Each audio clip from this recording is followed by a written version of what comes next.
Okay. So, what I was going to say before is this is the end of the main story of the game.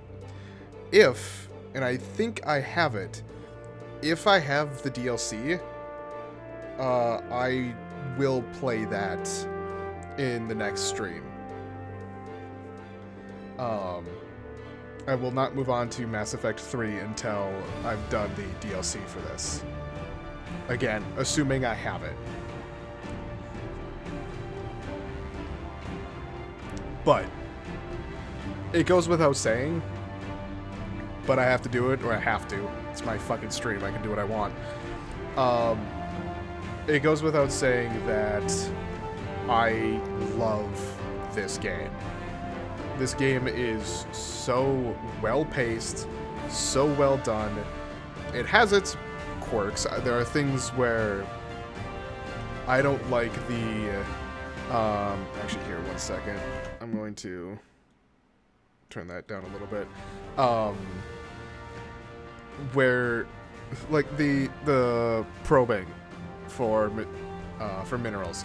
It's better than having to go and land on every place and drive in a fairly small section of a planet. But it is still time-consuming, it is grindy, it just kind of ends up being Now, if you do it the way that I did it, where pretty much every solar system you went into, you would grind all of those up until a point, then you should have enough to save everyone.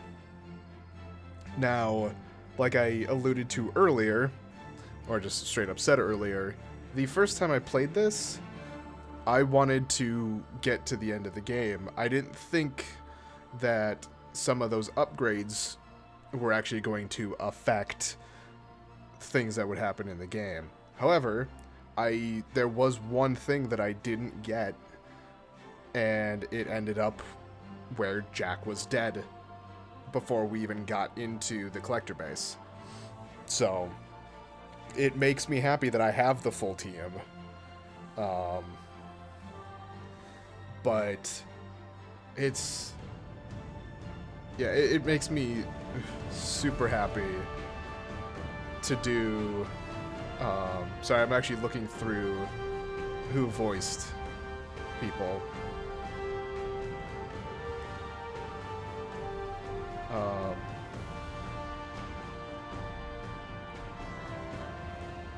See if I just... because I've been paying more attention to voice actors.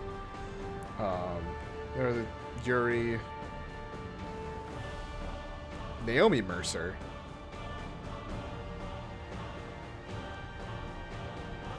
Yeah, I mean, I recognize a few of those, but not all of them.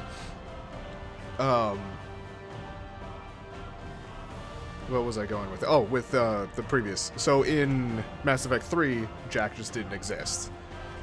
Now, a lot of the decisions that I made in this are fairly similar to what I made the first time. That last decision, if I were really trying to make it so that I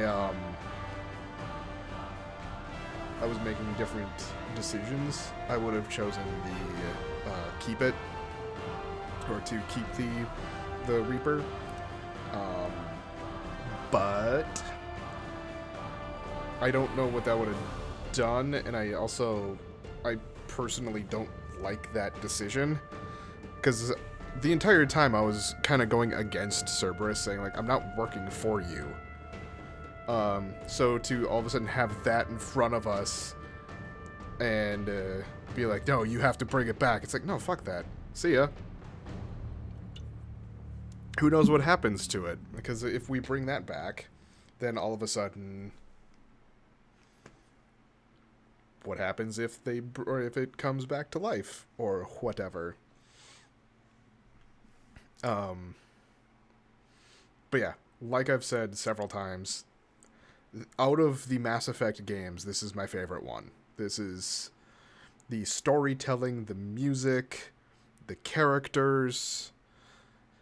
the gameplay, honestly, I kind of wish it was slightly different in terms of the biotic abilities, or the tech, basically the abilities in general. I would have much rather it been individual abilities. But there's just so much to it that is good.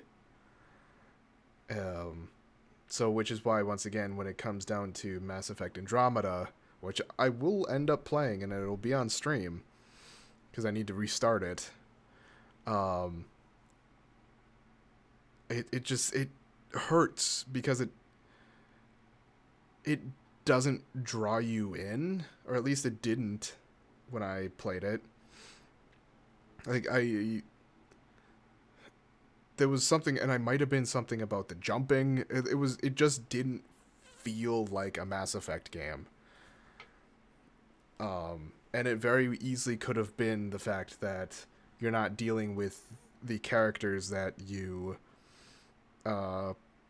play with in these three games. You've gotten very close to them, you like them and everything, and then all of a sudden you're in the same universe, not the same galaxy.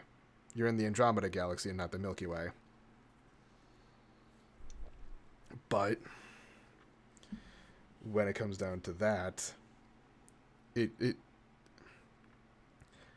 was I tried to make it so that I wasn't concentrating specifically on the fact that you're not playing as Shepard.